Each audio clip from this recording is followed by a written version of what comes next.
Olá pessoal, bem-vindos a mais essa aula. Hoje eu gostaria de explicar para vocês aí uma das questões mais usadas, né, e também geram mais dúvidas no SQL, que são os joins. Então aqui nós vamos estar aprendendo hoje sobre os outros tipos de joins que existem no SQL, os que são mais comumente usados. Eu vou deixar alguns links aqui nessa aula, que vai ser os links das imagens que eu estou usando, né, dos diagramas, tudo que a gente está vendo aqui nessa aula eu vou deixar em um link para que vocês aí vejam na descrição, tá? Então, para começar aqui, uma das melhores formas de você aprender sobre os joins é vendo um diagrama. E o primeiro diagrama que nós vamos ver será esse aqui. Esse diagrama aqui é um dos diagramas que, se você digitar aí no Google SQL Join Diagram ou diagrama, você vai encontrar provavelmente esse diagrama aqui, entre vários outros aí, porém esse aqui é um dos mais referenciados aí de SQL. E usando isso aqui você pode ver de uma forma visual o que ele vai retornar para você, dependendo de qual tipo de join você usa. Então aqui nós vamos entrar, ver os detalhes de cada um, mas lembrando que nós vamos usar sempre essa imagem aqui como referência para entender de forma visual o que nós estamos trazendo, ok? Então vamos à nossa tabela aqui fictícia. Então eu tenho uma tabela aqui que eu criei, inclusive eu vou deixar o código para você, se você quiser criar essa tabela aí localmente para testar também. Essa tabela aqui contém basicamente duas propriedades, né? Duas colunas, que é o ID e o nome, e algumas entradas aqui, alguns registros que eu coloquei aqui. E toda vez que nós estamos trabalhando com join, nós temos basicamente dois lados, o left e o right, né? A esquerda e direita. E quando você faz o join, quando você faz, ou você digita lá, select nome from tabela A. Esse tabela A é meu left, é a minha esquerda. Inner join tabela B on. A tabela B, no caso, é meu right, ou seja, a minha direita.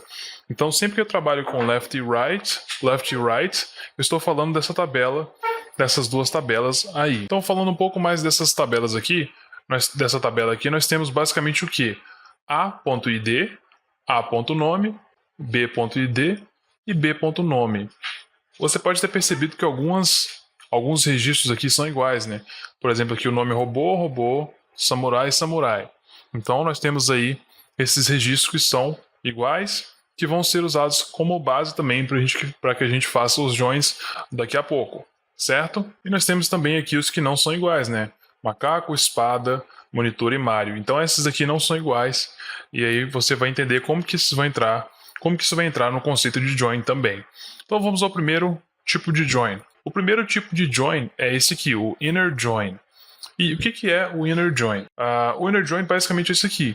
Ele vai retornar apenas os resultados que correspondem, ou seja, existem tanto na tabela A como na tabela B. Se a gente ver aqui a nossa tabela original na esquerda, nós vamos entender que os que são iguais, né, os que correspondem, são apenas esse aqui, robô, robô, samurai, samurai. Então, se você ver no resultado aqui abaixo, quando eu fiz o select usando o inner join, ele retornou apenas esses dois registros que são iguais. Então, é importante que você entenda que ele vai retornar sempre a interseção, ou seja, o que existe nos dois, certo? Então, se você ver aqui, fica mais claro de entender que esses estão presentes nas duas tabelas. Logo, quando você faz o select from tabela A, inner join tabela B, on tabela A.nome igual tabela B.nome, eu quero só essas ocasiões aqui, onde o nome são iguais e nas duas tabelas. E foi exatamente isso que ele retornou para gente. Então esse é o tipo mais comum de join que você vai ver aí. Vamos então agora para o nosso próximo join. Nós temos aqui o que você poderia considerar o mais completo dos joins, né? O join que vai incluir mais informação. Ele é chamado de full outer join. E o que é o conceito? O full outer join, ele basicamente vai retornar um conjunto de todos os registros correspondentes da tabela A e B quando são iguais, e além disso, se não houver valores correspondentes, ele vai simplesmente preencher esse lado com null. Então, se a gente entrar aqui e ver o nosso resultado, ele trouxe os valores onde estão correspondentes, como por exemplo robô, robô, samurai, samurai, Porém, aqui nós temos também os valores que não são correspondentes. Como macaco, aqui nós não temos macaco, então ele preencheu com nulo na tabela B. E aqui embaixo, mesma coisa, nós temos o monitor na tabela A. Na tabela B nós não temos, então ele preencheu com nulo. Você pode perceber que aqui ele também trouxe valores nulos na tabela A, porque existe dados na tabela B que não existem na tabela A. E aí ele vai simplesmente preencher com nulo. Então essa é a lógica do full outer join. Ele vai trazer tudo, né? Ele não faz restrição. Como você pode ver aqui no diagrama, ele traz tudo que existe na tabela A, tudo que existe entre a tabela A e a tabela B, tudo que existe de comum entre a tabela A e a tabela B e tudo que existe na tabela B também. Então, é interessante você entender que o full outer join ele vai trazer toda essa informação. E nós temos agora o próximo join, que é o left outer join. Então, o left outer join, se você ver aqui, se você voltar e ouvir novamente a explicação do full outer join, você vai ver que ele parece muito com o full outer join, porém ele exclui o lado B. Tá? Então o que é isso? O que eu estou querendo dizer? O left outer join retorna um conjunto de todos os registros da tabela A e, além disso, os registros correspondentes, quando disponíveis, na tabela B.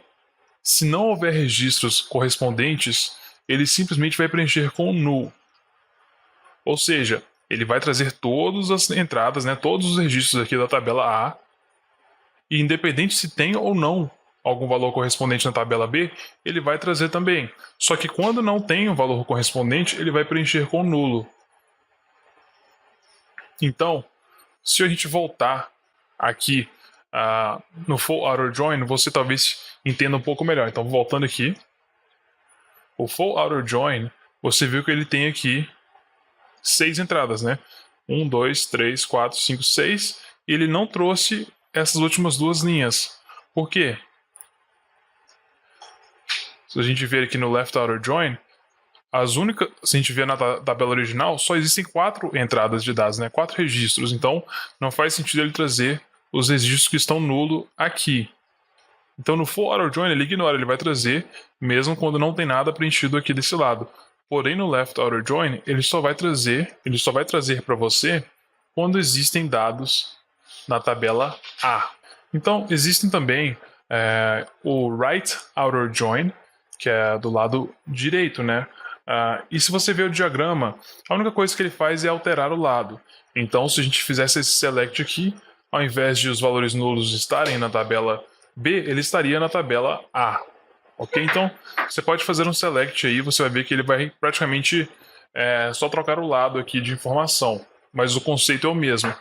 Se você pega o left, ele traz todos os registros do left e tenta fazer a correspondência do lado B. Se não existir nenhum valor correspondente, ele preenche com nulo.